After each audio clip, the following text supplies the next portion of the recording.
सभी को जय जिनेन्द्र।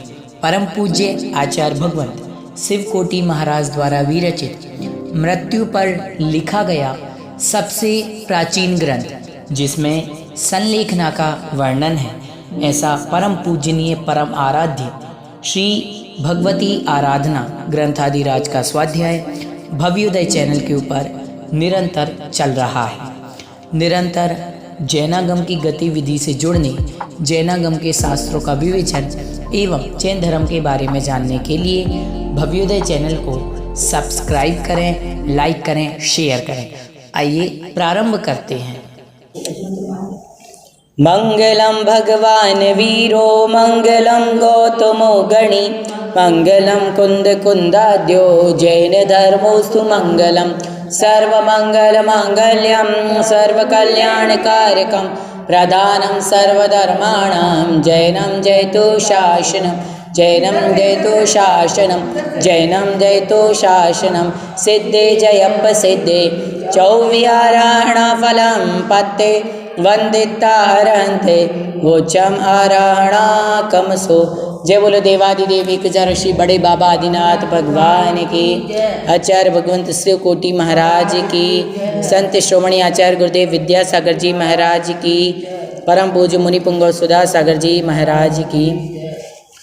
चर्चा कल हमारी चल रही थी संवर की, और चर्चा चली थी कि शास्त्र का स्वाध्याय, शास्त्र का ज्ञान करने से संवर होता है, कर्मों की निर्जरा होती है, हित अहित की प्राप्ति होती है।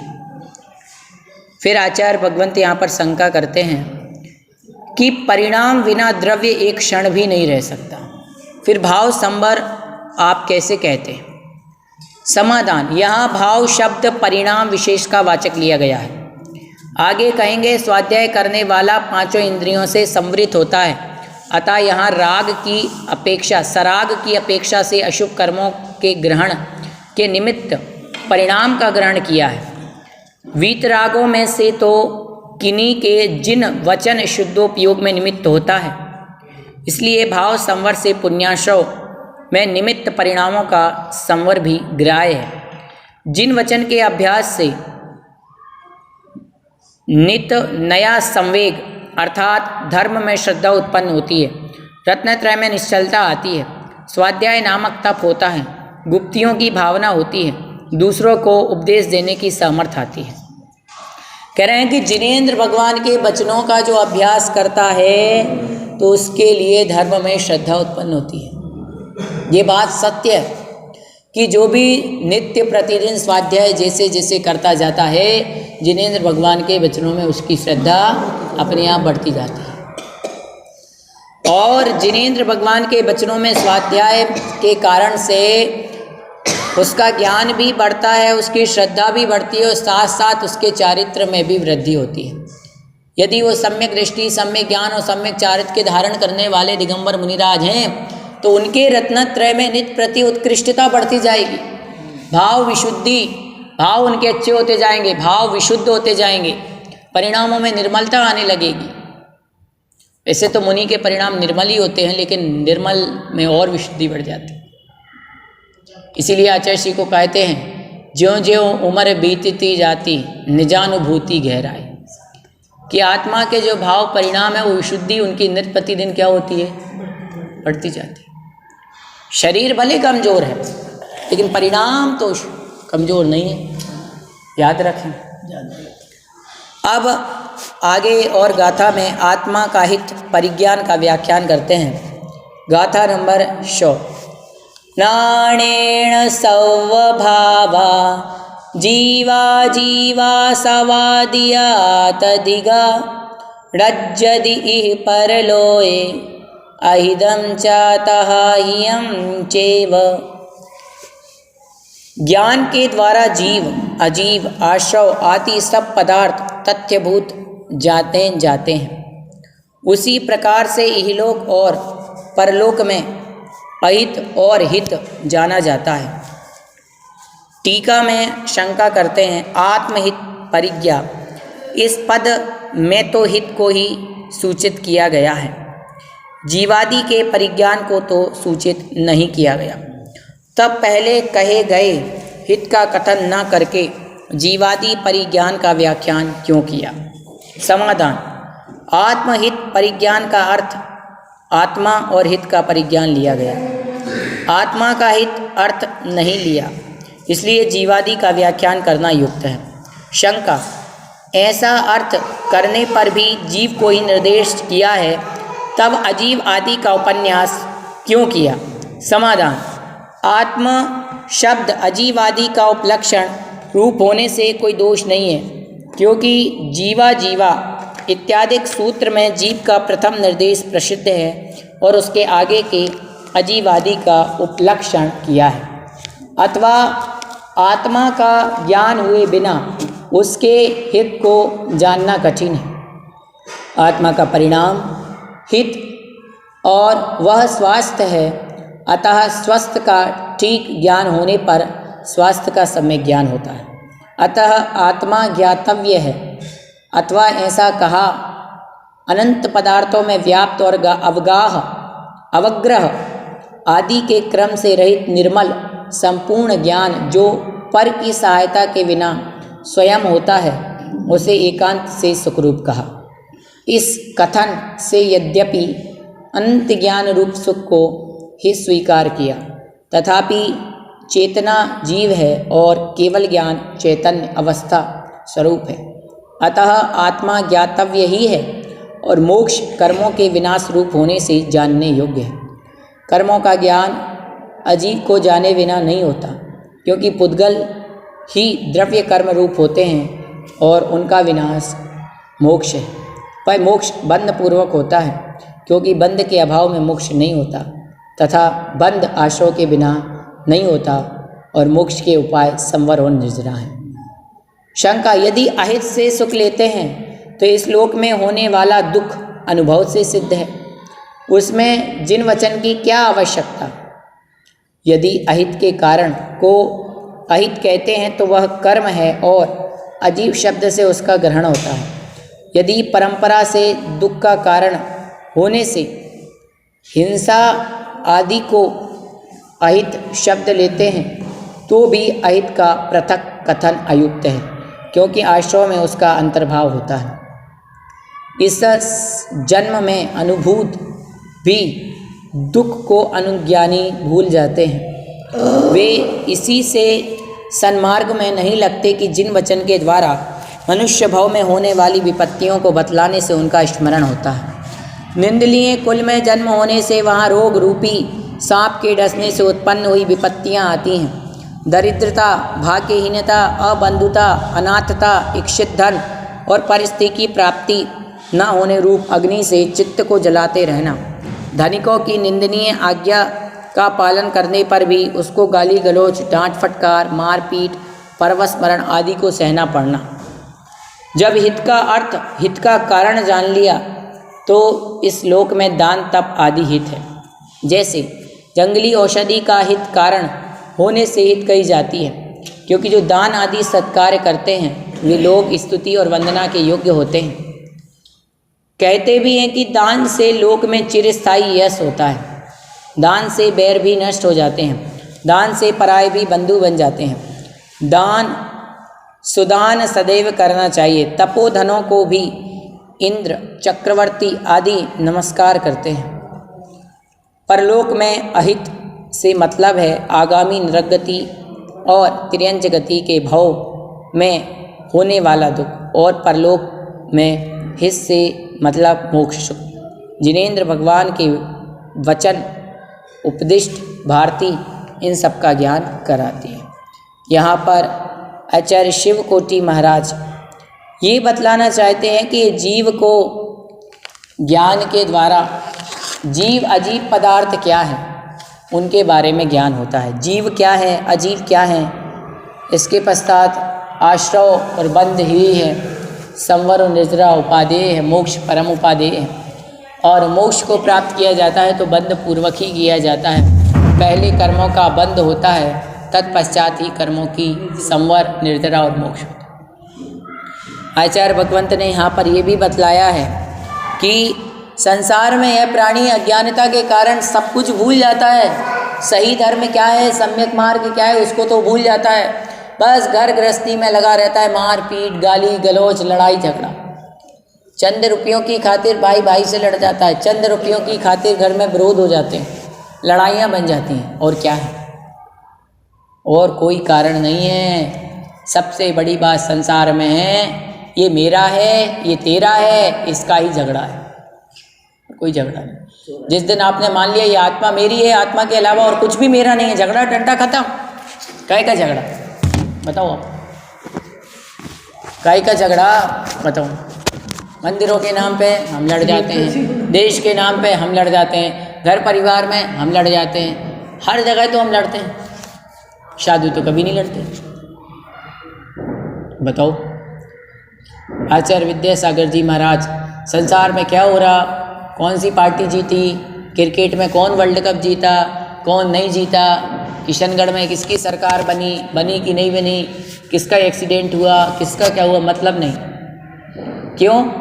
सिर्फ किसका ज्ञान करना है, मालूम सब है, पता सब चल रहा है कि यहाँ ये हो रहा है, यहाँ वो हो रहा है, खबर सब है, लेकिन जिसको अंतरंग की सुध है, बाहर से कोई लेना देना नहीं, बस यही है। और हमें अपने से कोई मतलब नहीं है, सिर्फ हमें ये दिखाई देता है फलाने का ये हो रहा, फलाने का ये हो रहा।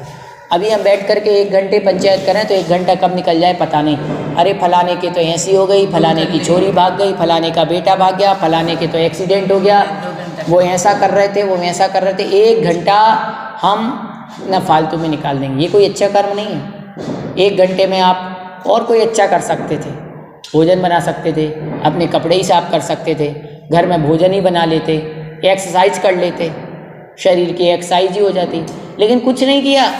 बैठ करके निंदा की, ना वो शरीर के लिए फ़ायदेमंद है, ना आत्मा के लिए, किसी चीज़ के लिए फ़ायदेमंद नहीं। बस मात्र आपने कर्मों को बांध दिया। अच्छा क्या किया, चलो भाई आप कहीं किसी के साथ शाम के टाइम घूमने चले गए, यदि आप कहीं घूमने भी चले गए तो आपका शरीर स्वस्थ रहेगा, घूमने से शरीर स्वस्थ होता है, चलो घूम लिया, लेकिन बैठे बैठे पंचायत करके क्या प्राप्त हुआ, कोई नहीं। इसीलिए कहते हैं आज के समय में व्यर्थ की। और जब से ये फ्री मोबाइल सेवा चली है कि फ्री बात करते रहो दिन भर, जब से दिन में 1 घंटे 1.5 घंटे 2 घंटे 2.5 घंटे 3 घंटे तक लोग बातें करते रहते, रात को 12-12 1-1 बजे तक बातें चल रही हैं, क्या मालूम क्या बातें चल रही हैं, बताओ। एक की नहीं सबकी कह रहा हूँ, घर घर की कहानी है। सोचिए मोबाइल में हम दिन का कितना समय देते हैं, आज की नवयुवा पीढ़ी मोबाइल में कितना समय, धर्म की बात नहीं है, धर्म कितना पढ़ते हो सब जानते हैं। कोई मूवी देखता है, कोई व्हाट्सएप देखता है, कोई यूट्यूब देखता है, कोई इंस्टाग्राम देखता है, तरह की चीज़ें देख करके कितना समय उसमें व्यर्थ हो जाता है, ये सब व्यर्थ है। और मंदिर में आने के लिए 10 मिनट 5 मिनट 15 मिनट बड़ी मुश्किल से निकलते, बोले टाइम नहीं है। मोबाइल के लिए आधे घंटे 1 घंटे का टाइम है, परंतु पाठशाला के लिए, मंदिर के लिए, स्वाध्याय के लिए टाइम नहीं। महिलाएं खाना बनाते बनाते मोबाइल चला लेती हैं, खाना बनाते बनाते स्टेटस डल जाता है, खाना बनाते बनाते मैसेज देख लेती है, खाना बनाते बनाते प्रवचन नहीं सुने जाते उनसे, खाना बनाते बनाते उनसे क्लासें नहीं सुनी जाती। बताओ, संसार की 4 चीज़ें सुन लेंगे, खाना बनाते बनाते सीरियल देख लेंगे, नहीं बातें कहते हो प्रवचन में बैठी बैठी। इसीलिए कहते हैं कि ये संसार में सबसे ज़्यादा दुखदाई है। इसीलिए मुनिराज के लिए कहा कि संसार में किसी से कोई मतलब नहीं, सिर्फ और सिर्फ वो किसका देखते अपना। इसीलिए मुनिराज किसी भी प्रकार के परिग्रह को नहीं रखते, मालूम चाहे मोबाइल हो चाहे कुछ हो, किसी भी चीज़ को नहीं रखते।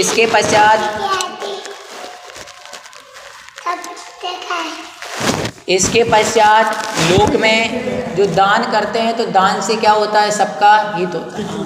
दान करने से तप होता है। अब दान करने से तप कैसे होता है? दान करना भी एक प्रकार का तप। जिस पैसे को आप होटल में लगाना चाहते थे तो आपने होटल से अपनी इच्छाओं को विरोध करके धर्म में लगाया, ये भी है। और जो दान देता है निश्चित रूप से इस भाव में तो उसका यश होता ही होता है, अगले भाव में भी उसको अच्छी गति मिलती है। पर जो दान नहीं देता, जो दान नहीं देगा, जो पाप करेगा, व्यसनों में पैसा लगाएगा, होटलों के खाना खाने में, पार्टीज करने में पैसा लगाएगा, निश्चित रूप से वो इस भाव में तो उसका अंत दुखद होगा और आगामी भवो भवो में वो भटकेगा नरक आदि गति। लोग कहते हैं परलोक देखा किसने है? परलोक भैया किसी ने नहीं देखा। हम तो ये कहते हैं कल भी नहीं देखा हमने, कल क्या होगा ये भी नहीं मालूम, ये भी नहीं मालूम अगले घंटे क्या होने वाला है। लेकिन जब बीतती है ना तब ये मालूम चलता है कि अरे यार बात माननी होती तो ऐसा नहीं होता। फिर एक ही कहावत कही जाती है, अब पछताए होत का जब चिड़िया चुग गई थी। इसलिए कहते हैं बड़ों की सीख मान लेना चाहिए। जिनेंद्र भगवान से बड़ा तीनों लोकों में कोई नहीं है, उनकी वाणी को, उनकी बात को मान लेना चाहिए। जिनवाणी माता ने जो कहा उनकी बात को मान लेना चाहिए। इस प्रकार से आज हमने 100 गाथाएं पढ़ी। हमारा भगवती आराधना ग्रंथादिराज का लगभग 100 गाथाओं का स्वाध्याय यहाँ पर पूरा हो चुका। 100 गाथाओं में हमने क्या पढ़ा, एक बार हम उस पर दृष्टि डाल लेते हैं। देखो, सबसे पहले तो हमने 4 प्रकार की आराधनाएं पढ़ी थी। कौन कौन सी 4 आराधना? सम्यक दर्शन आराधना, सम्यक ज्ञान आराधना, सम्यक चारित्र आराधना और सम्यक तप आराधना। और आचार्य भगवंत ने बताया था कि दर्शन विषयक 2 आराधना है। एक तो सम्यक दर्शन और सम्यक ज्ञान, क्योंकि सम्यक दर्शन के साथ ही क्या हो जाता है? सम्यक ज्ञान। और दूसरी चारित्र विषयक। तो इस प्रकार से आराधना कितने प्रकार की बता दी थी? 2 प्रकार की, 2 प्रकार की आराधना। फिर आखिरी में एक सम्यक चारित्र आराधना बताई थी कि जिसे सम्यक चारित्र होगा उसे सम्यक ज्ञान और सम्यक दर्शन तो हो ही जाएगा, और जो सम्यक चारित्र का धारी होगा वो सम्यक तप भी करेगा। तो ये भी बताया था।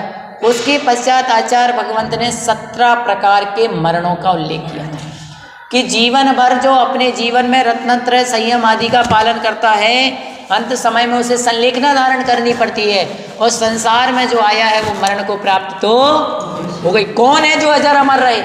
संसार में कोई नहीं। तो सबके लिए बताया कि किस किस प्रकार का मरण होगा। पल पल आयु घट रही है, ये भी मरण है, ये भी जान लिया था हमने।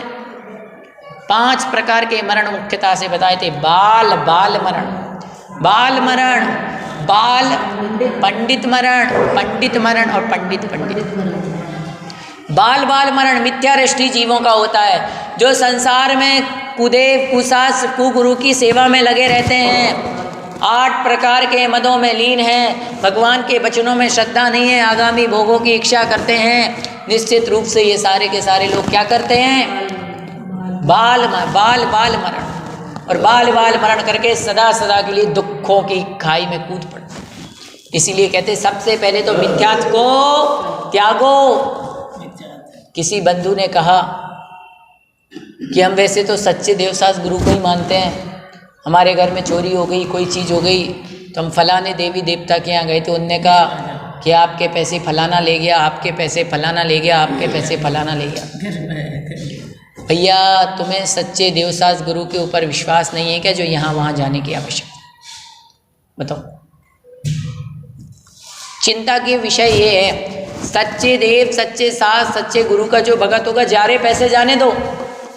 कितनी बार आपको बता चुका, सम्यक दृष्टि वही है जो ये जान लेवे कि ये धन क्या है, मेरा नहीं है, ये बड़ी कठिनाई से प्राप्त किया जाने वाला। आचार्य पूज्यपाद महाराज ने क्या कहा? दुरर्जेना सुरक्षेणा न स्वरेण धनादिना स्वस्तम मन्यो जना कोपी ज्वरवान विशद पीछा।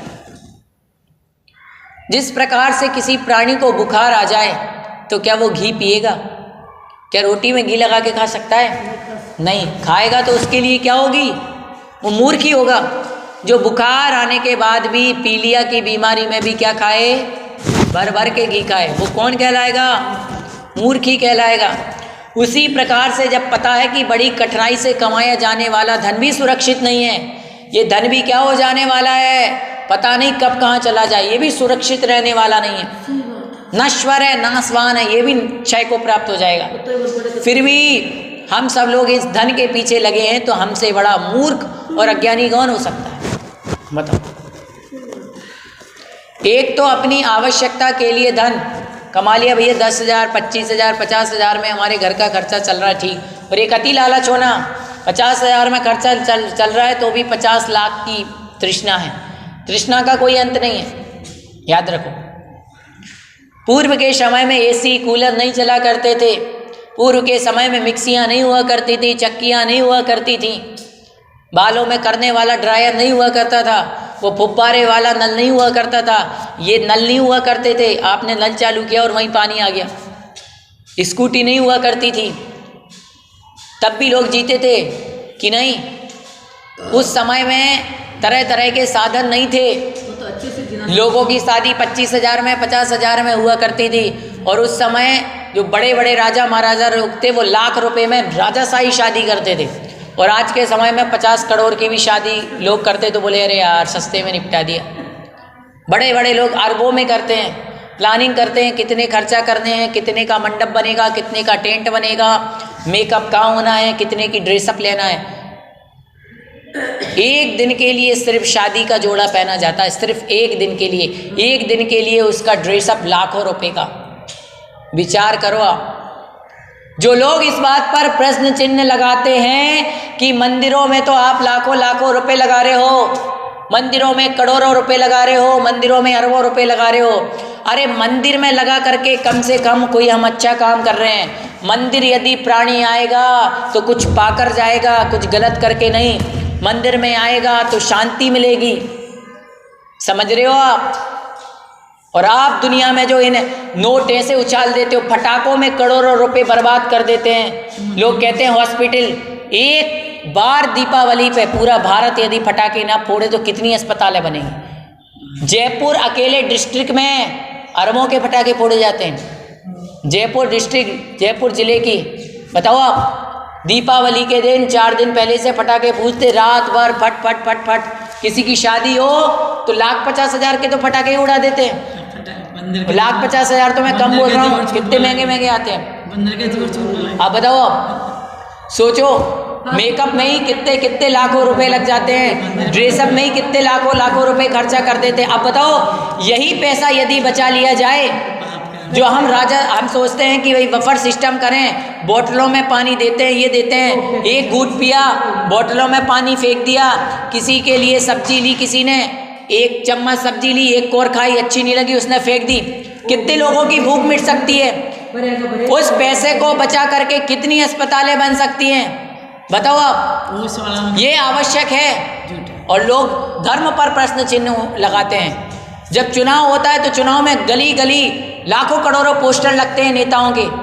एक पोस्टर यदि 500 रुपये का, 1000 रुपये का भी बनता है तो हजारों लाखों जो पोस्टर लग रहे हैं, हजारों लाखों लोग, इनसे तो कितने सारे हॉस्पिटल बन गए होते।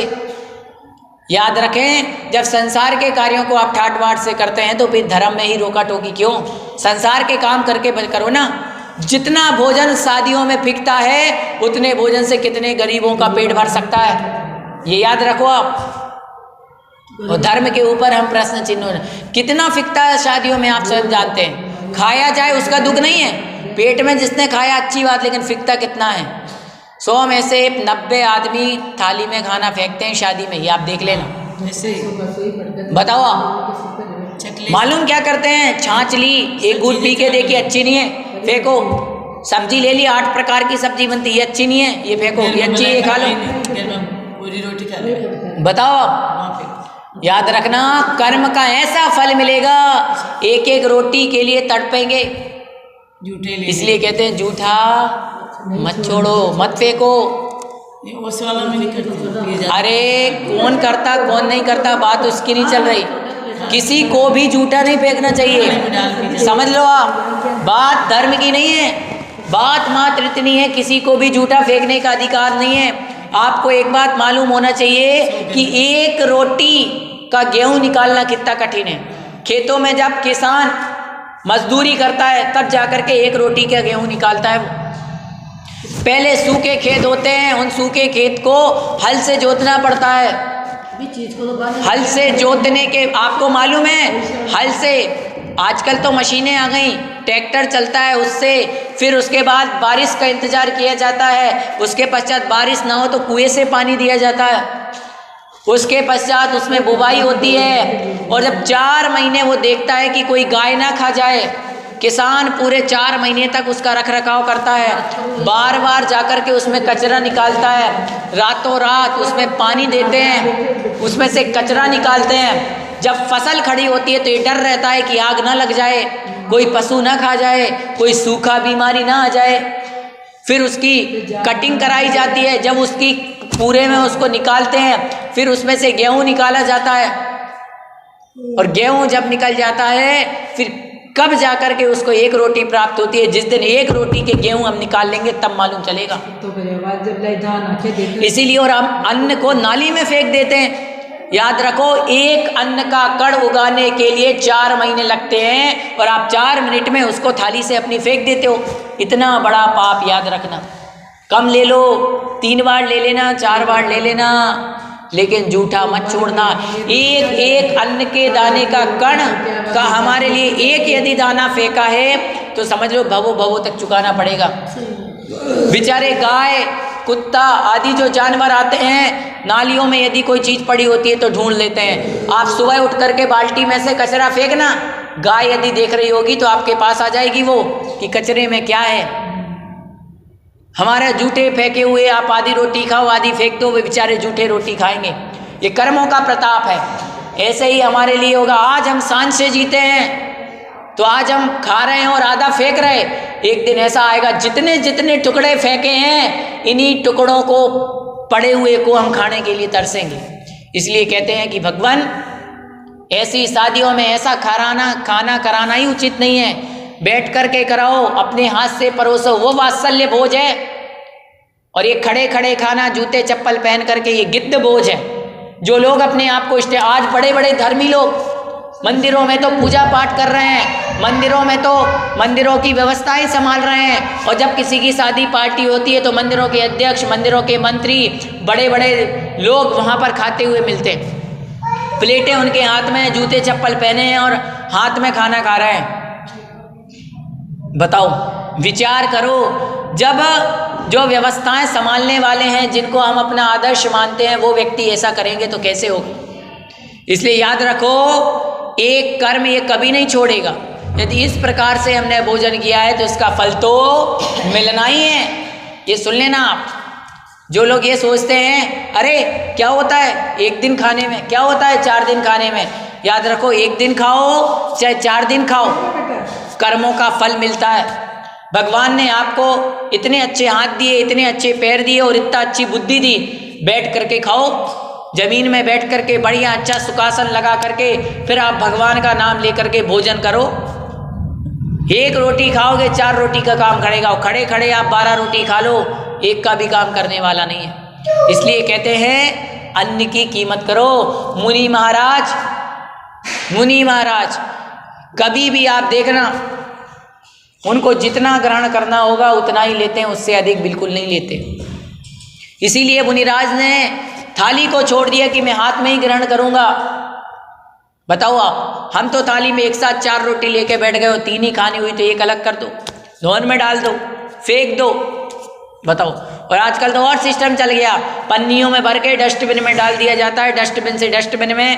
पहले तो ये होता था कि रोटी बची, छिलके बचे, गाय को डाल देते थे। अब बड़ी बड़ी सिटियों में गायें बची ही नहीं, गायों को बूचड़ खानों में बेच दिया गया। अब बताओ आप, गायों को तो बूचड़ खाने में कटने के लिए बेच दिया।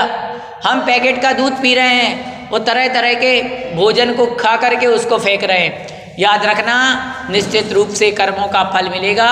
इसीलिए याद रखना, अन्न का एक भी कण नाली में नहीं जाना चाहिए। जितना हो सके उतना बचाओ, ये याद रखना। आज हम इतना ही पढ़ेंगे। जिनवाणी स्तुति। शास्त्र पठन में मेरे द्वारा यदि जो कहीं कहीं प्रमाद से कुछ अर्थ वाक्य पद मात्रा छूट गई, सरस्वती मेरी उस त्रुटि को कृपया क्षमा करें और मुझे कैवल्य धाम में मां विलंब धरें। जय बोलिए आचार्य भगवंत शिव कोटि मुनि महाराज की जय।